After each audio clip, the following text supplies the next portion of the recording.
Hi అండి, ఇది వచ్చి లేయర్ లాంగ్ ఫ్రాక్ అండి. లేయర్ లాంగ్ ఫ్రాక్ అన్నది ఎలా కటింగ్ చేయాలి, ఎలా స్టిచ్చింగ్ చేయాలి అన్నది ఒక్కసారి వీడియో మొత్తం చూడండి. ఫస్ట్ టైం అయితే నా ఛానల్ చూస్తున్న నా ఛానల్ కూడా సబ్స్క్రైబ్ చేసుకోండి. ఇది వచ్చి చిన్న హ్యాండ్, ఒక 5 ఉంటే చాలు. ఇది ఫ్రాక్ అండి. ఫ్రాక్ పొడవు చూసుకోవాలి. ఫ్రాక్ పొడవు నాకైతే 17 వచ్చింది. నేను 17 అయితే పెట్టేసుకున్నాను ఫ్రాక్ పొడవు. మీరు కూడా అలాగే చూసుకోండి. ఒకసారి మాత్రం వీడియో స్కిప్ చేయకుండా చూడండి. స్కిప్ చేయకుండా చూస్తేనే మీకు అన్నది బ్లౌజ్ అయినా డ్రెస్ అయినా ఏదైనా సరే మీకు పూర్తిగా కటింగ్ స్టిచ్చింగ్ కూడా చూడాలి. లూజ్ కూడా చూసుకోవాలండి. నాకు లూజ్ అయితే 10 వచ్చింది. నేను 10 పెట్టేసుకున్నాను లూజు, అంటే 20 10 సగం. అలాగే బాడీ కూడా వేసుకొని మీరు మెజర్మెంట్ని చూసుకోవచ్చు. టేప్తో చూసుకోవచ్చు. అండ్ బాడీ అయితే వేసుకొని చూస్తే ఇంకా మరీ సులువని నేనైతే లాంగ్ ఫ్రాక్ వచ్చి అది వేసేసి చూస్తున్నానండి. ఫ్రాక్ ప్రకారం వేసుకున్నాను. ఇదైతే రౌండ్ నెక్ అండి. ఇంకా నెక్ మోడల్ ఏమి ఉండదు, ఎందుకంటే ఒక లేయర్ అన్నది మనం పైన వేస్తాం కాబట్టి. ఇక్కడ లూజ్ కూడా చూస్తున్నానండి. లూజ్ అంటే ఎలాస్టిక్ ఉన్నది. ఇది ఎలాస్టిక్ని బట్టి సాగదీసి చూసుకోవచ్చు. నేనైతే సాగదీయలేదు. ఫ్రంట్ భాగం కాబట్టి అండి మనం టేప్తో చూస్తాం. 10 కదండి, 10లో సగం ఖర్చు కూడా పెట్టుకున్నాం. అంటే 20 అంటే 10లో 10 పెట్టేసుకున్నాం. లూజు ఖర్చు కూడా పెంచుకున్నాం. మళ్ళీ ఒకసారి లూజ్ కూడా చూస్తున్నాను, అంటే బాడీ నుంచి చూస్తున్నాను. నెక్ దగ్గర నుంచి చంక వరకు లూజ్ చూస్తున్నాను. కరెక్ట్గా అయితే వచ్చేసిందండి. ఖర్చు కూడా కొంచెం ఎక్కువ పెట్టుకున్నాం. మనం అవసరమైతే ఇలాగ కట్ చేసుకోవచ్చు. బాడీ కూడా వేసుకుని చూడొచ్చు. ఫ్రాకు అది వేసి వేసుకోవచ్చండి. మనం కొలతలు కూడా చూసుకోవచ్చు. మనకి ఎలా నచ్చితే ఎలా సులువుగా ఉంటే అలా. నేను అన్నది ఆది వేసి చూసాను, ఒకసారి టేప్తో కూడా చూసాను. మీరు కూడా అలా చూసుకోవచ్చండి. వీడియో మాత్రం స్కిప్ చేయకుండా చూడండి. బాడీ పొడవు కూడా 16 వచ్చింది. ఇది రౌండ్ నెక్ అండి. నెక్ మాత్రం మోడలే ఉండదు, కానీ ఇది మాత్రం కటింగ్ స్టిచ్చింగ్ చూస్తే చాలా తేలిగ్గా మనమైతే ఇంట్లో ఎలా కటింగ్ చేసుకోవాలి, ఎలా కుట్టుకోవాలని తెలుస్తుంది. 1/2 ఇంచ్ అయితే రౌండ్ తీసేసుకోవాలి.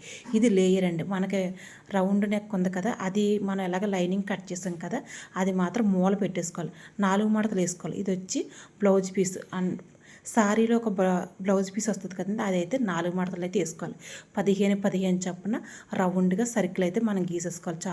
చాక్ పీస్ పెట్టుకున్న అనమాట. అది మాత్రం మనం ఎలాగ లైనింగ్ కట్ చేస్తాం కదండి, మెడ భాగం, ఆ మెడ భాగం ముక్క అయితే మనం అయితే అక్కడ పెట్టేసుకున్నాం. మళ్ళీ మనం కొలత అన్నది చూసుకోక్కర్లేదు. ఆ మెడ భాగం ముక్క ఆ మూలన అయితే పెట్టేసుకోవాలి. 4 మడతలు వేసుకోవాలండి. ఇదైతే 4 మడతలు వేసుకుంటే మీకు ఒక లేయర్ అన్నది, పైన లేయర్ అన్నది మీకు నీట్గా వచ్చేస్తే ఒకసారి చూడండి. ఇప్పుడు చూసారా లేయర్ ఎంత నీట్గా వచ్చిందో, అంబ్రెల్లా లేయర్ లాగా వచ్చింది. మనం దానికి వేరే కొలత కూడా అక్కర్లేదు. నెక్లు అయితే మనం చూసేసుకోవాలండి. లైనింగ్ కూడా మనం కట్ చేసేసుకోవడం. ఇంకా సేమ్ మొత్తం యాజ్ ఇట్ ఈస్ ఎలాగుందో మనం అయితే మెయిన్ ఫ్యాబ్రిక్ వేసేసి హ్యాండ్ కూడా చిన్న హ్యాండ్, ఎక్కువ అక్కర్లేదు. ఎందుకంటే పైన లేయర్ వస్తుంది కాబట్టి చిన్న హ్యాండ్ తీయమన్నారు. ఒక సారీ అయితే పళ్ళు మిగిలిపోయింది. ఒకసారి మొత్తం కూడా లాంగ్ ఫ్రాక్ అయిపోయిందండి. కింద బార్డర్ పెద్ద బార్డర్ ఉంచాను, పైన చిన్న బార్డర్ అయితే తీసానండి. మొత్తం సారీ అయితే సారీ బాగుంది. అండ్ కలర్ కాంబినేషన్ కూడా బాగుంది. పార్ట్ కూడా సేమ్ తీసేసుకోవాలండి. ఇంకా వచ్చి ఇదైతే పైన బార్డర్ ఉంటుంది కదా, అంటే మనం కట్ చేసుకోకర్లేదు. ఇదైతే మామూలుగానే చిరిగిపోతుంది. ఒక లెవెల్లో చింపేసుకోవచ్చండి. తేలిగ్గానే అది అయిపోద్ది కట్ చేసుకోండి కంటే. ఇది వచ్చి లోపల లైనింగ్ అండి. మనం కింద లేయర్కి వేసేదానికి అంబ్రెల్లా కట్ కాకుండా ఇదైతే స్ట్రైట్ కట్లో 4 మడతలు వేసేసుకుని మన నడువు లూజు 10 అండి. 10 పెట్టుకుని అయితే మనం అనేది సర్కిల్ గీసేసుకోవాలి క్రాస్గా. ఇలా లోపల లైనింగ్ అతకడం అన్నది ఎలాగన్నది ఒకసారి వీడియోలో చూడండి. ఇదైతే కటింగ్ చేసుకుని 4 మడతల మీద వేసుకోవాలండి.